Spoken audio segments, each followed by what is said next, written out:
Steady arms. Oh, dirty neck. Morning. Mr. Mash, what are you doing? Oh, I'm just giving her a sponge down, sir. But do you have to do it up here?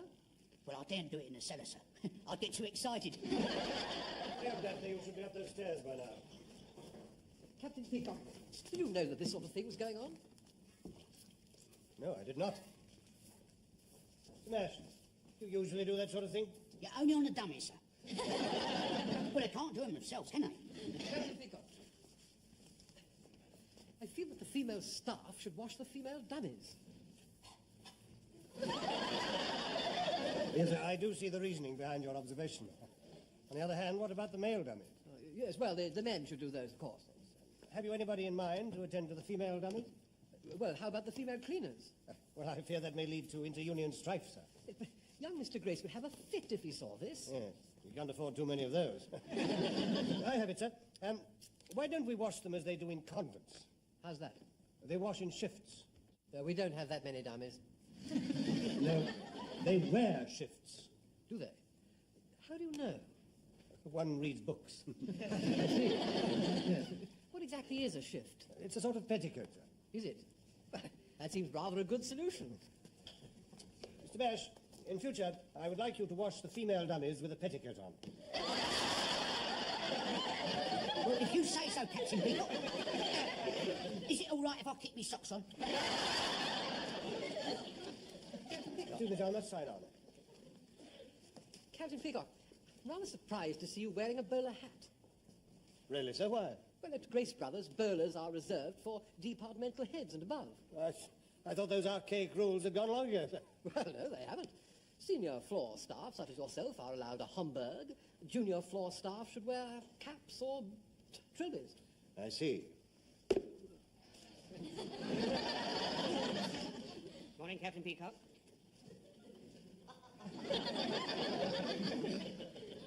Mr. Humphreys, may I have a word with you? Certainly, Captain Peacock. I don't think you ought to be wearing that hat. No, I thought a Homburg was rather me. At Grace Brothers, Homburgs are reserved for senior floor staff, such as myself and Mr. Granger. What a shame. I was going to see my solicitor. They don't really go for a pork pie at Solomon and Finkelstein. Morning, Captain Peacock. 1 minute to 9, just in time. Mr. Lucas, why are you not wearing a hat? Am I supposed to? Yes, you are. It states quite clearly in writing in the staff rules that the junior floor staff will wear a trilby or a cap, and senior floor staff will wear Homburgs. Oh, well, Mrs. Slocum will look a fair old treat in a Homburg. Sorry, Mr. Lucas. Would it be all right if I was to wear a bowler? Certainly not. Only departmental heads and above may wear bowlers. Oh, well, in that case, this can't possibly belong to anyone here. I'll take it to the Lost Property Office. Well, good morning, Mrs. Slocum. Good morning, Miss Brahms. Yes, just on the dot. Oh, I'm worn out to start with. I have standing in the bus all the way, and not one man offered me a seat. You should do what I do, shove a shopping bag up your coat and stagger a bit. That's the trouble with all you ladies. You want equality, but you're not prepared to stand up for it. Ooh, you're very sharp today, aren't you? Quite right, Captain Peacock. They're all the same these days. You take girls out and they all want equality until the waiter brings a bill. That's because of what you want after the waiter's brought the bill. Well, when we don't get it, how many offer to split it down the middle? Well, it's time you were at your counter, Mr. Lucas. Yes, of course, Captain Peacock, to deal with that milling throng of customers. Good morning, Mr. Granger. Oh, I say, you look exhausted. I gave up my seat in the train to some stupid woman. The Lost Property Office seems to be closed. The man in charge has lost the key. Well, in that case, I'll get out. Going somewhere, Captain Peacock? No, sir. Well, I should have thought you would have put your hat away by now. Allow me. Is everyone here? Yes, sir. Well, while there are no customers, I'd like a quick word with the staff. Very well, sir. Will everybody gather round, please? Mr. Rumbold wants a quick word. Mrs. Slocum, Miss Brown. Oh, hang on. You should do that before you get here. She used to do it on the bus, but the lipstick kept shooting up her nose. Now, I have here the trade figures for last month, and I'm deeply concerned. Yeah, I read about those in the paper, Mr. Rumbold. Poor old England, hundreds of millions of quid in the red. You know, I'm referring to this department. We were over £600 down again last week. Now, why is this? Well, I know the answer to that. People aren't spending so much money. Yes, that could have something to do with it. They're not even looking like they used to. I mean, there was a time when you'd go up to a customer and say, excuse me, sir, are you being served? And they say, no, just looking. Now they don't even come in. It's most frustrating, isn't it? Not frustrating. Trousers are at a complete standstill. You're lucky to get your tape up once a day. My corsets have been down for over a fortnight. I mean, women nowadays just let their figures run riot and then wear a kaftan. Well, I know we are living in very difficult times. Precisely. Of course, you know the pound is to blame. Look at the price of milk. Oh, and I remember when bread was 4 and 3 farthings a loaf. Well, things were bound to go up after Mafeking. Do we have to have the juniors in on this discussion? Yes, well, I think we're straying from the point, which is that our sales figures are down. And I'm going to be asked by the board to give a reason for it. What am I going to say? Goodbye, and it's been nice being here. You may find yourself saying that, Mr. Lucas, if you make any further interruptions. I'm sorry, sir. It's youth, Captain Peacock. You can't hold it down. If I may make a suggestion, sir. Why don't we take a leaf out of the government's book and have a think tank? A what? A think tank, where everybody throws in ideas. What, into the tank? No, Mrs. Slocum, there isn't actually a tank. Oh, you just think there is. No, perhaps I should explain it. Experts sit around, chew over a problem, then bring up a solution. But when you put it like that, they could do with a tank. I think that's a surprisingly good suggestion, Captain Peacock. Are we agreed then? We'll have a think tank. Oh, yes. It's a very good suggestion of Captain Peacock. Don't you think so? Oh, stroke of genius. You know, gin used to be 12 and 6 a bottle. Are we agreed? Yes, yes, it used to be 12 and 6. Are we agreed that we shall have a think tank? Oh, yes, yes. Right, well, we'll meet this evening after the store closes. Oh, I can't stay behind. I'm being picked up outside the staff entrance. If I were you, I'd stand outside the front. You get a better class of person. I shan't be seeing you then, shall I? Well, I dare say we could manage without you, Miss Brahms. Well, I can't make it. I've got someone coming round to wash my hair. Well, the little bit you've got, that shouldn't be a two-man job. Couldn't you phone him? What makes you all think it's a him? In fact, it's the girl from the poodle parlour. A lovely cut and blow wave. Doesn't cost me a thing. All I've got to do is sit up and beg. Oh, very well, Mr. Humphreys. Well, if I'm not home on the stroke of 6, my pussy goes mad. It's hardly convenient for me, too. What excuse have you got, Peacock? I have to rush away and buy a hat. Well, Mr. Rumbold, it looks like you and Mr. Granger for the think tank, due to the fact that on Captain Peacock's instructions, I too have to go and buy a hat, as befits my menial and lowly position here. Well, I'm perfectly prepared to toss some ideas about and give you the benefit of my vast experience, Mr. Rumbold. Yes. Well, I think in the circumstances we'll cancel the think tank for tonight and convene it at a time when we can all get there. Let's say tomorrow morning at 8:30. 8:30? But that's half an hour before the store opens. Yes, you're quite right. It's not early enough. We'll make it 8.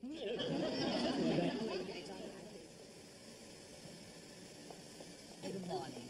Oh, I'm dying for a cup of coffee. Oh, so am I. I want one to take my pill. You want the pill? Well, when Mr. Mash gets here, we'll send him to the canteen. Waitress, turn that confounded thing off for now. Yes, sir. I hope I haven't kept you all waiting. I just stopped at Beppo's to get a coffee. Good morning, ladies. Good morning. Good morning, sir. Good morning, Captain Peacock. I must say, I like the hat. Thank you, sir. For some reason, they seem to be much more expensive than bowlers. Hardly surprising, I suppose, since it seems that bowlers are mainly worn by private detectives and bailiffs. I'm dying for a cup of coffee. Can I just have a sip? Oh, very well. Oh, thank you.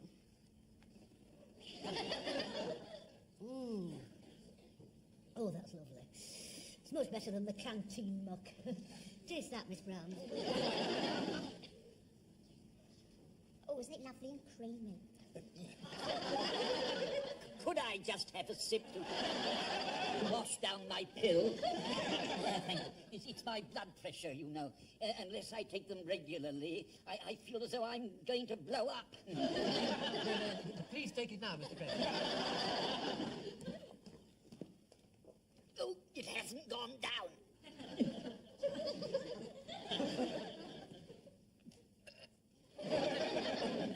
Oh, it's very nasty.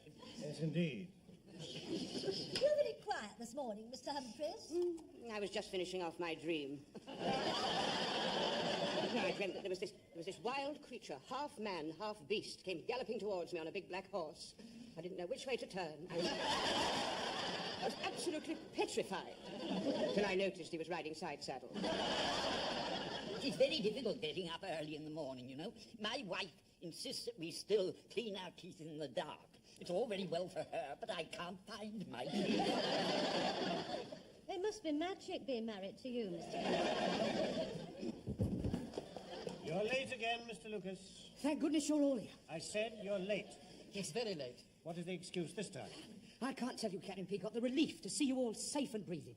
It was horrible, horrible. What was? Well, this dream that I had. Well, it was more of a premonition, really, you see. I dreamed that I woke up, streaked here so as to be here on time as well. Came up in the lift, right up here to the department, and when I got here, you were all sitting round the table, motionless, just like that, with your mouths open. I think it's come true. Oh, what a horrible dream. What happened then? Well, I just touched Captain Peacock on the shoulder, you see, and he just fell over slowly out of his chair and crashed down onto the floor and broke into hundreds of little pieces. I was just putting Humpty together again when I woke up. Why should that be an excuse for lateness? Well, I was having trouble with your head, you see, Captain Peacock.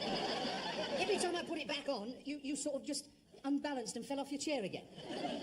It's not all that big, really, either, is it? Sit down, Mr. Lucas. Well, if we're all assembled... Are you free, Mr. Granger? No, yes, Well, the problem before us is the fall in our sales figure over the past month. And we are going to rectify it. You have all had a further 12 hours to think over this problem, and I feel sure that you all quite at least are full of ideas and suggestions. I don't think that's such a good idea after all, Mr. Mash. Right, I think you should do that in the fitting room. I don't think you should do it anywhere. 8:20 in the morning, it's more than flesh and blood can stand. Yes, I think you'd better stop, Mash. Oh, shall I powder her down, sir? Certainly not. Oh, she's still got a wet, sir. Never mind. Just leave the floor. Oh, all right. Marvellous, isn't it, eh? Marvellous, isn't it? Trying. I'll tell you what I will do. I'll take her to the staff changing room. We'll have a shower together. Better make it a cold one. No, Nash, I think you'd better wait until the store's closed and then do it somewhere where no one can see you. Creaky arm, sir. Needs a bit of oil. Well, as I was saying, how are we going to increase our figures? Now, let's run a few ideas up the mast and see who salutes them. Well, why don't we have a sale? No, when we had a spring sale a month ago, we can't go on having sales without any reason. Well, why don't we do like the petrol stations? You know, give away plastic footballs or tankards. That's going to be a big draw in my lingerie. In the sports department, they've just had a famous golfer autographing clubs. Well, what sort of person can they get to autograph trousers? Errol Flynn would have done very well. Well, I'm not having Raquel Welch autographing one of my bras. Who needs Raquel Welch? The way you're stacked, you've got enough space for the whole of Manchester United. If I have any more of your lip, I'll come over there and smack your chops. I'm just in the mood. Now, how about advertising in the local newspapers? You know, something like, you get a square deal at Grace Brothers. We'll be in trouble with the trades descriptions, eh? Oh, I don't know. I mean, you couldn't have squarer clothes than what we've got. What do you mean, Mr. Lucas? Well, we're not exactly trendy, are we? I mean, look at all the fuss you all made the other week when I came in wearing high-heeled shoes. It wasn't the shoes, it was that walking stick you had to stop yourself from falling over. Anyway, I think they look ridiculous on men. Well, I like them. All the pop stars wear them. Mr. Lucas is not a pop star. No, but pop stars set the fashion. Are you suggesting that we should all dress like Bing Crosby? I don't think that Bing Crosby would help the sales on this floor. Now, do we have any sensible suggestions? Yes, sir, I have. After I came out of the army, I made a study of sales technique. Now, there was a theory that a moving display has more impact than a static one. True. Well, I suppose you mean we should have our trousers moving about more. How do we achieve that? A couple of dozen pairs of electric legs. I'm being quite serious, Mr. Lucas. Well, how does that affect my department? Yes, do we have lots of electric knickers jumping up? Wouldn't that be very expensive? You can have Mrs. Slocum jumping up and down on the counter. That should make a big enough impact. That's it. I am withdrawing to the canteen. Please, Mrs. Slocum, do bear with us. I think Captain Peacock may be onto something. Well, make him apologise then. Lucas? I'm sorry, Mrs. Slocum. It's just that you're such a likeable person and such a sport, I find it difficult to think of you as the head of the ladies' department. I shall accept your gracious apology. But I suggest that for the rest of this discussion, you shut your cake hole. What I had in mind, if I may be allowed to speak... Yes, do continue, Captain Peacock. You know, I always thought he'd get on, ever since I saw him in college rhythm. Saw who? Bing Crosby. We left that some time ago. I know, 1935. Mr. Granger, may I speak? Oh, you saw it too, did you? It was fine. No, we better get a move on. I've still got to touch up my mouth. It'll be opening time soon. Please do get to the point, Captain Peacock. Well, look, sir, I think I have the solution. Now, I suggest that we have a fashion show. Well, he's run it at the mast. Who's going to salute him? I don't mean a fashion show in the accepted sense of the word. I mean where one shows off exotic creations. No, I mean a down-to-earth fashion show, where we demonstrate to the man in the street that we sell ordinary clothes that are well within the reach of his pocket. And what about the woman in the street? Unisex. I beg your pardon. I mean a show for both sexes. I don't think your idea for a men's fashion show would get us anywhere, but my idea for a unisex show seems very original. But I thought unisex meant men and women in the same clothes. It does. Does it? Perhaps I meant bisexual. No, I don't think you meant that, Mr. London. Perhaps we should call it a man and woman's fashion parade. Or better still, male and female modes on the move. Yes, that's it. I don't think your idea for a man and woman's fashion parade would have any appeal at all, but my idea for male and female modes on the move has fantastic appeal. Agreed? Oh, yes, Mr. Rumble, yes. What a pity you couldn't have thought of something like that, Captain Peacock. It needs an executive mind to come up with something of that sort. One has a certain responsibility to produce ideas. Uneasy lies the head that wears the crown. Or indeed the bowler hat. All I have to do now is to approach young Mr. Grace and convince him that it's a good idea. That you've had. Yes. Well, you'll have to convince him that it's a very good idea before he forks out a couple of £100 for 6 mannequins. As much as that? It'd be cheaper to have electric trousers and Mrs. Slocum jumping up the gun. I'm sorry, Mrs. Slocum. I'm sorry. I just got carried away. Yes, well, it's up to me now to get over the financial problem. If I run into any difficulties, we'll just have to have another session of the think tank. In which we think and it all goes into your tank. Well, store's open. Places, everybody.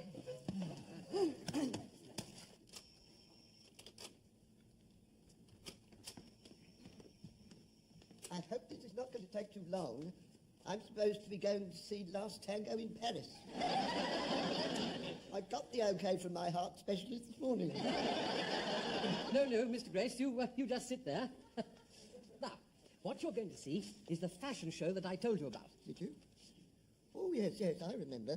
Yes, male and female moods in the mauve. Modes on the move, the fashion show to help the falling figures. Oh, are we going to see girls in corsets? No, sales figures, Mr. Grace, and if you like it, then we'll have one. And what? The fashion show, sir. Oh, I thought we were having one. No, this is just a demonstration to show you what we have in mind. It's aimed at the man in the street and the woman in the street. You mean tarts? No, sir, just ordinary people. Are you ready with the microphone, Mr. Lucas? Ready when you are, Mr. Rumble. Then carry on, Mr. Lucas. First, we have Bobby.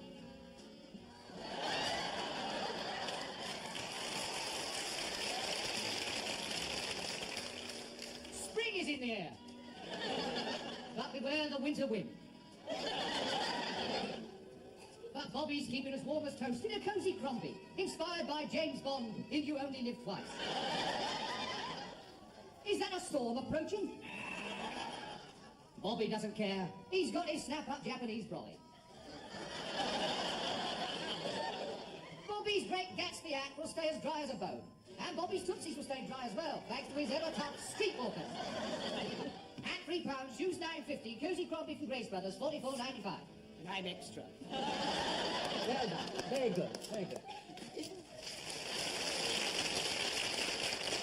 that boy like our Mr. Humphreys? That was our Mr. Humphrey, sir. Oh, has he left us?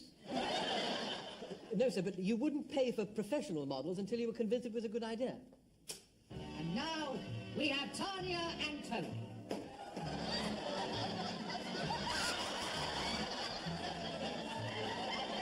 Home from the office and so to bed. Wait for me.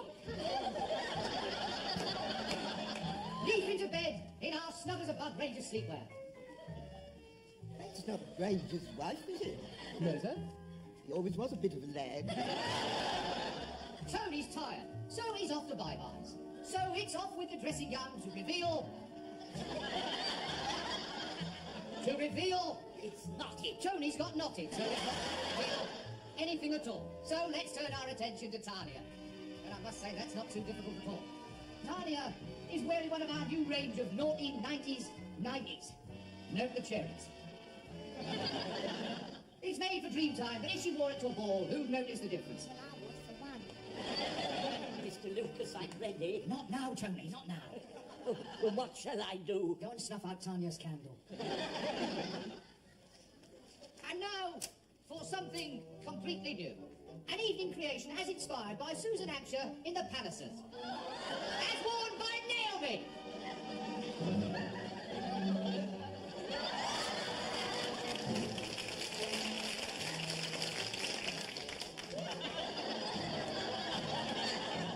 How graceful this fashion was.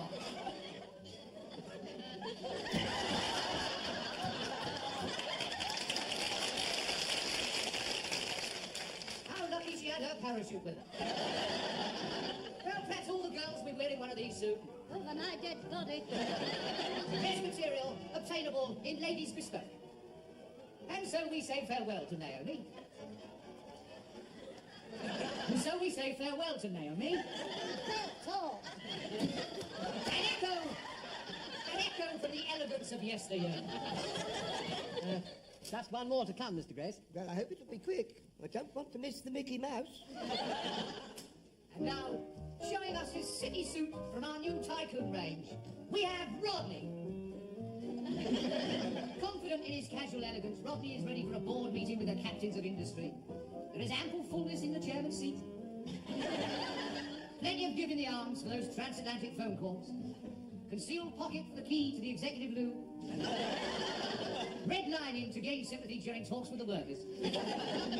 Rodney's day's work done, there's no need to change his suit. It's formal enough for the board, but also trendy enough to call it that penthouse flat. For that society bird who is preparing to look her very best for the man in a Tycoon suit.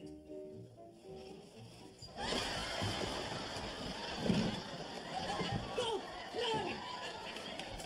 Ain't there no privacy anywhere? And now we see them all again in the grand finale.